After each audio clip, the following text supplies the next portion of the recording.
Hi, everyone. Good morning, good afternoon, good evening.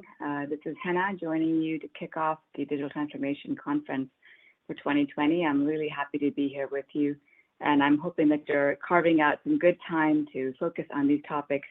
The word digital transformation is such a mouthful nowadays. It has a variety of perspectives and approaches to it. But one of the things I wanted to just start off with was the expectation of those two words, digital transformation. It comes from not a technical win. It's not necessarily a gadget win. You know, if I'm online or digital or on a phone or not, it's not particularly focused on that. It's actually trying to indicate something broader. It's talking about authenticity. It's talking about precision.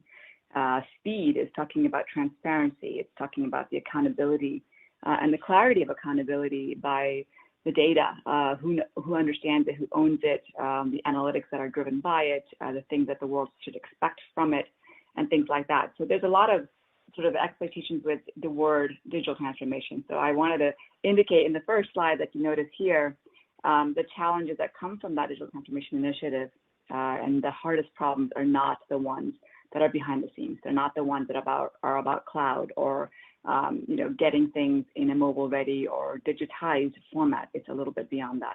I think we all know this, but sometimes we don't talk about that part of it. So today is focusing really on the mindset, the perspectives, how do we become more authentic, what are we trying to say when we are that way, and so on. So I'll move ahead to the second slide, and hopefully you're able to see this with me. So I thought the first thing we could do to kick off this particular conference was to look at the mirror, look within ourselves. Let's say it that way. So I took a few. I happen to be in the risk management and insurance industry, and when I look at those companies that are out there that are focusing on their topics, who they are, and if I look at just their about pages, and I've done this a few times, but in this particular case, you'll notice. When I look at the about pages and I put them into I just scrape them off the internet as they've described themselves and put it into a cloud, sort of a word cloud, you'll notice the most common words. And the common words are around services. The insurance company describing themselves, it's about financial services, right? So there's things around retirement, providing something. You'll notice something around there is a bit about individuals. There is certainly a bit about customers. We talk a little bit, there's words around countries, casualty, personal lines kind of thing, operations, and so on. So the things that stick out in these organizations that I sort of said are more focused on, what they describe themselves as, or as you'll notice at the very, very top, it's focusing on companies that are discussing in their about page, what do I provide as a service? A very specific sort of question that they're trying to address. And then we can compare that to companies that we think are much more forward-headed or a bit more different or on the digital path or the digital journey. And they're actually answering a different question in their own about page. They start talking about what can I do for the customers. And it's evident in just a simple scrape, right? Simple research view of the word clouds of who they are and how they describe themselves. They start talking about experiences. They talk about the customers, again, but in a very different context, actually. They talk about the needs. You'll see the word innovation show up. You'll see the word sort of industry. You'll see things like mission, which is smaller there, but it's certainly there. Words on remarkable. Services still show up, of course, but the idea of industry, experiences, the needs, innovation, personalized is a very key word there as well. They start to come up, and I'm sure if we do this again in 2 year span, these words will be even more evident in the conversation that the customers or the companies are having when they think about digital transformation. So I wanted just to quickly start off with a quick, look at the mirror. What do we see about these companies that are going through digital transformation, different from those that aren't quite equating themselves as a digital transformation organization or one down that path? It's a very quick sort of touch, and you can see that in your industry because I know there's a lot of industries on the phone call here or in the virtual session here. So if you look across your industries, your partners, your competitors, your landscape, how do they describe themselves, and what are we sort of indicating to our market, to our customers about how we think or their relevancy to our strategy and our approach. So when we think about digital transformation, I break it down to two major parts, an X and Y, nice and simple. So on the X-axis, it's about how are we thinking about ourselves and the things that we do, the inside-out approach, the things that we know we're good at. We are version 10 out of version, we started at version 9, we're now on version 10 of the same thing. It's bigger, better. It's sort of a continuous improvement model, the inside out on the X-axis. On the Y-axis, there's a direction in terms of in terms of how we speak, how we engage. So one is about how we kind of operate, how we build, how we think about our products and solutions. And the other is much more about how we engage with our customers with regards to those products and solutions. So for example, if I'm on the bottom left quadrant, which is the majority of our industry, a majority of our companies, especially those that are coming out of a legacy perspective, they are unidirectional inside out, which basically means they engage with the customer when they need to or when the customer needs them. So for example, during a claim or during a renewal cycle or during a sales approach or a version management or an upgrade, something like that. It's very transactional in that model. And the things that the company tends to build for those customers are also based on the company value proposition, the company's perspective of their value proposition, let's say it that way, which is different than what a business might be allowing a customer to think about their value proposition.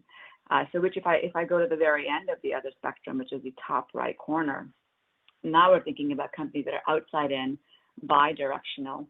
You see the two axes, and you see the indication of that sort of approach for the Y-axis, which is, I can talk to myself about certain things, and I can then load it to my customer. It's one way, and then I look for their response, and then they load it back to me. That's a unidirectional approach. Bi-directional, it has actually a frequency associated with it. So a frequency could be, I'm doing it much more often. It's not during just a sales cycle, not just an upgrade. It's much more frequent, and I get to interact with the customer for feedback on a regular basis. So I'm constantly evolving with the customer. And on the X-axis, I'll just reiterate that this is much more about how I build products and solutions. So if I go a little bit deeper, just to maximize our time here, you'll notice there are inputs for those four quadrants. So if I'm on the bottom left quadrant, a lot of our performance management tools, the inside of the company, the way that we do our conversations are inside out, unidirectional. And I know that this is a concept that became a little bit more famous the last couple of years. And I've been talking about sort of these four quadrants, I think since 2010, maybe 2011. And it holds because oftentimes we are doing these things on the bottom left quadrant.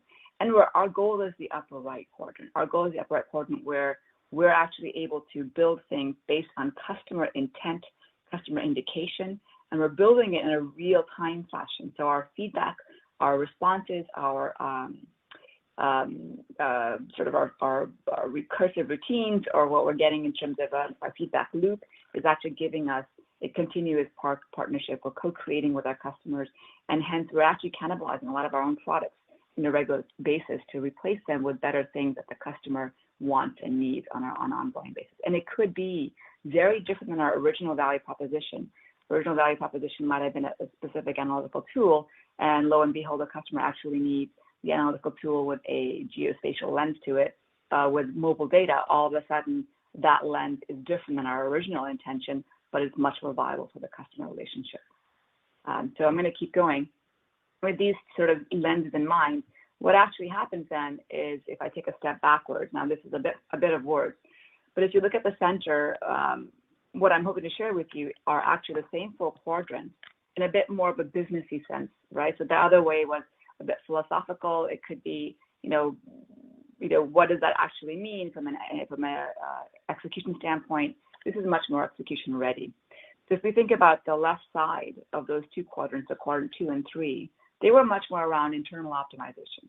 How do I do better? But what do I have? How do I do more with what do I have? How do I get better outcomes from it?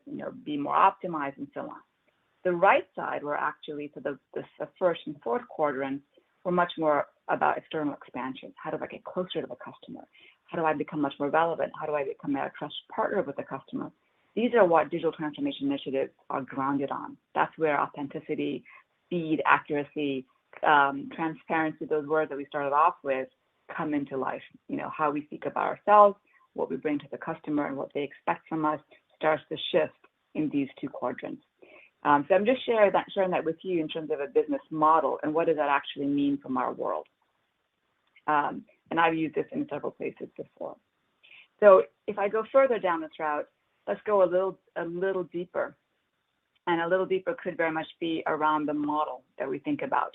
So our current model has a few different characteristics to it. I don't know if it varies that much by industry, frankly. So I'm making the assumption that some of it is relevant to you, and it could be more applicable or adopted, minus one or two words here and there.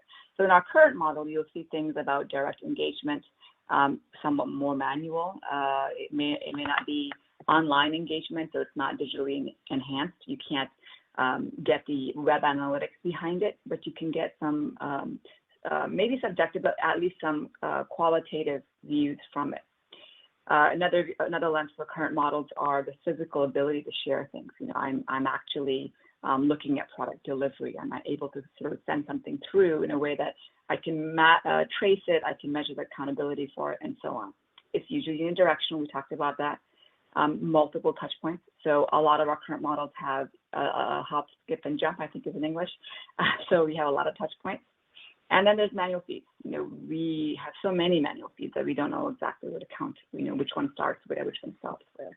And then, of course, there's a lot of fire drill. We had a lot of fire drill to making it a better experience, making it a better relationship with the customer. We get their feedback real time, but we try to respond to it really quickly because it's not proactive, it's much more reactive. And if you think about a digital company, their shift is quite a different way. Their shift is sort of turning to the right of self-service. It's making it very evident, the benchmark of that company and its competition and things like that. So we're able to sort of see how far away are we from those we want to aspire to be towards, or the goal that we have in mind.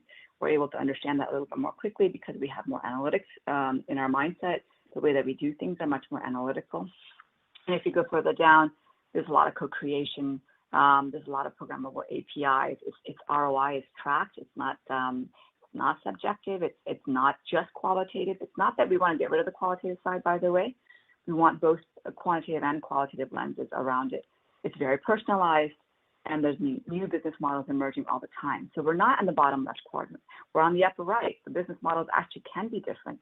Some of the situations we might have are much more, freemium models. Some of it could be a reoccurring revenue stream, and some of it may be one time, and those are different kinds of models.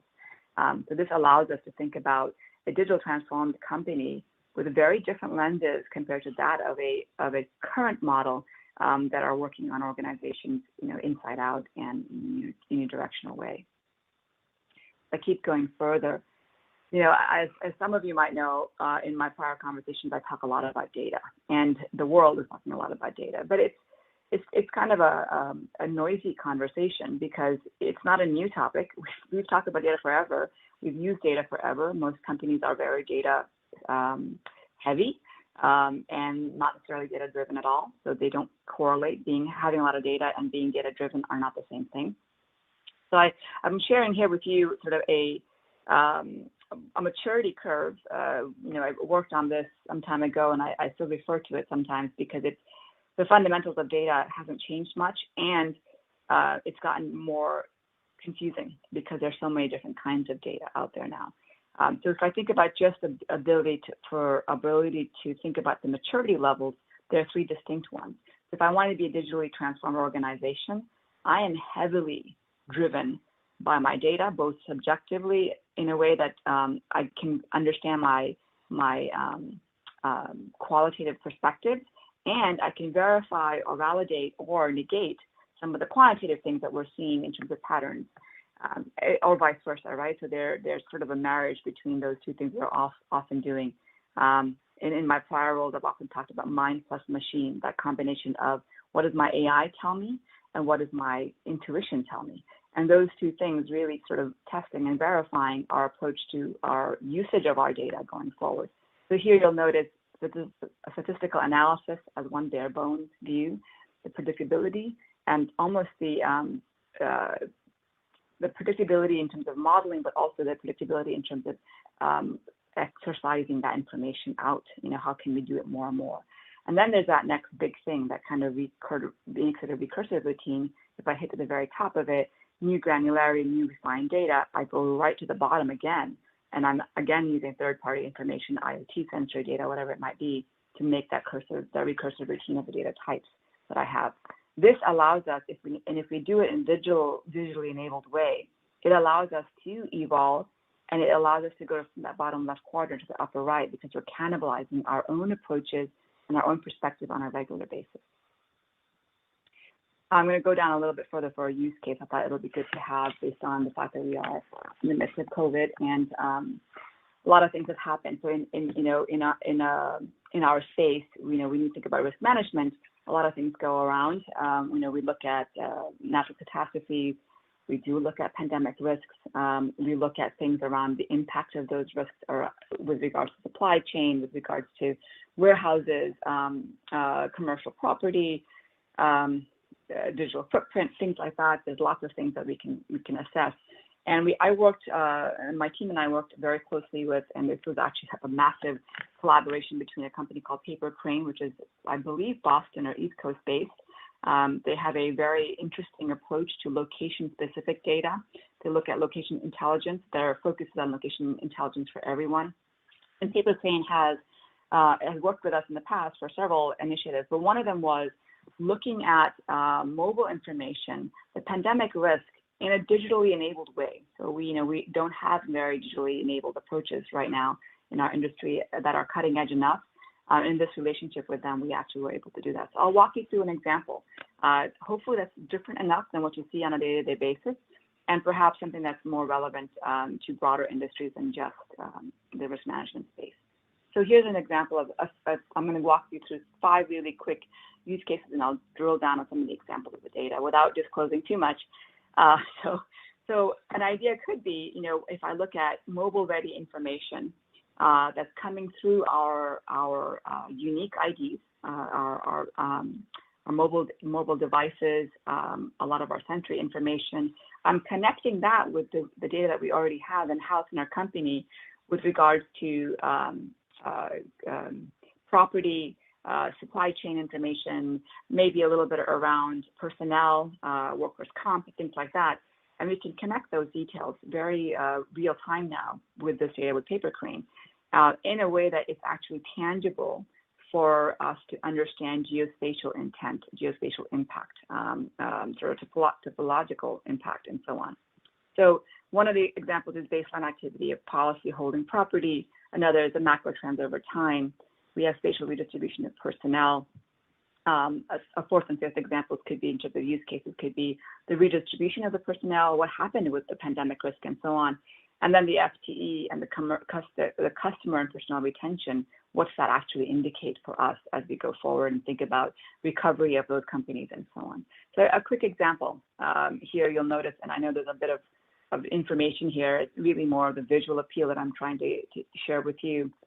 You'll notice in November of 2019 versus April 2020, the distance in terms of the data knowledge here that we can sort of indicate of what's happening in this location. It just so happens it spikes in April because so much was going on and so many people had to go in and out of this particular warehouse to get things done to sort of recover from what was happening to the world during the pandemic. As opposed to November of last year, you can see the yellow dots. There's sprinkles of them, but not nearly as much, not nearly as dense. It tells us a little bit about this place and the rush in which human beings were trying to get to the grocery store, trying to get what they need very quickly and very fast. Another example in this case is actually a warehouse structure. You can see the similar sort of clustering. This is less spread out, and actually across a certain area, there's certain buildings that become very prominent. Higher risk in those areas. What are those areas, and how do we sort of make sure that place is most relevant? Do we spread out the things that are in those buildings a little bit faster so that we can control the crowding and so forth? A lot of sort of response of this is real-time feeds of mobile data that Paper Crane has pulled together and married it to both our supply chain information and our commercial property information. And it's happening real time in this particular data set.